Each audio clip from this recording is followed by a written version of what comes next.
Hi. God, it's so great to be here, and I thank Lisa and everybody who organized this, because this is such an astonishing reading. I mean, I'm just blown away, and it's good to be blown away.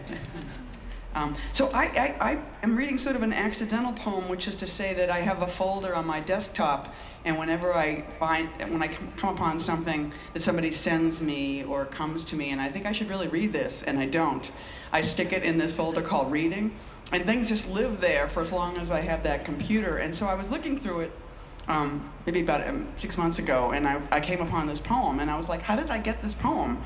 And it's called Letter to Mozart, and it's by an Argentinian poet named Alberto Spunzberg. And I don't have the, and at first I thought, I don't know who sent this to me, I don't know whose translation this is. And I did a little bit of research this morning out of guilt and shame. And it turns out that somebody named John Oliver Simon, I used to blog on Harriet a couple of years ago a lot, and somebody in the comments, which was usually a lot of crazy flaming and weird things, some guy stuck in his translation of this poem, and it went into my folder, and eventually it came onto my desktop, and I kept reading it, and there's things I was like, why would I like this poem? Except that so it's very interesting that I feel like it's his conversation. It's called Letter to Mozart, so it's him talking to Mozart, so it's a conversation between two men, and the subject is the ultimate translation, which I think has so much to do with poetry, which is becoming dead, you know, and writing a poem, I think, is one of the most vivid proofs that we are here, and I think we do it for that reason, not alone, but a lot. So sometimes at night, especially, I think that if it weren't for you who were dead, it would have to be me.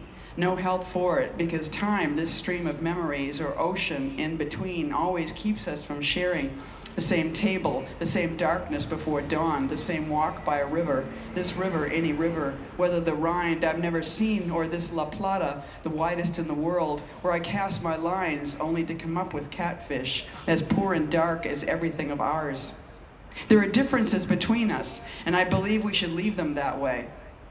You would never survive in this climate, at least in the summer, and the killing humidity wouldn't inspire you to the least divertimento. For my part, although I'm moved by your superb oboes, flutes, and violins, I still suspect that not in the current, but in the depth of the river, you'll find the silence that would allow those counts and duchesses to pay attention to you, hide their coughing, fan themselves quietly.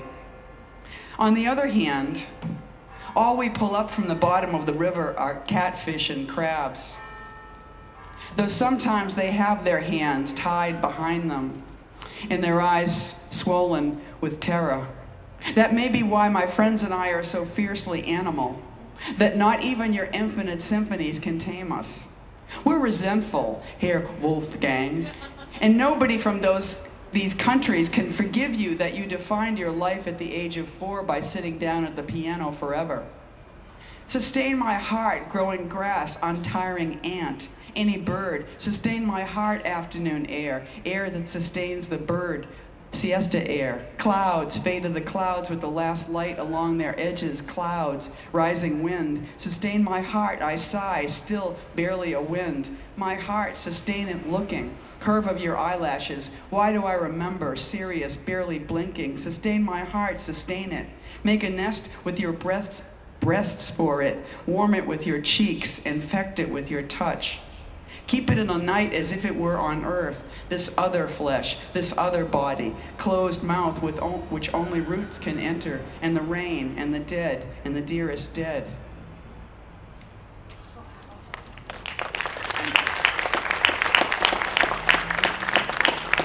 Just to say, he's Argentinian, he's alive, and he went to, went for political reasons to Barcelona in the 70s, so he's with us probably in his early 70s now.